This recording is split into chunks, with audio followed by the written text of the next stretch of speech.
খুবই কম দামে বেশি দিন চলবে এরকম একটা এসি চাইছেন যার ইলেকট্রিক খরচও খুবই কম, তাহলে এই ভিডিওটা আপনি একবার দেখুন।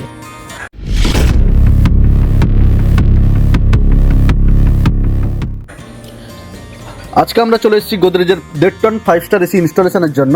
এই এসিতে 5-in-1 কনভার্টেবল মুড আছে, আইসেন্স টেকনোলজি আছে। এর কাজ হচ্ছে অটোমেটিক আপনার রুমের টেম্পারেচার সেন্স করে নেবে এবং এতে সেলফ ডায়াগনোসিস ফিচার্স আছে এবং এতে anti dust and anti microbial filter আছে, অটো রিস্টার্ট এবং কুলিং কয়েল এবং condenser 100% copper, antiviral coating proofing, anti freeze thermostat আছে, ইকো ফ্রেন্ডলি রেফ্রিজারেন্ট R32 আছে, heavy duty cooling 52 degrees Celsius, stabilizer free operation, 10 years warranty on compressor।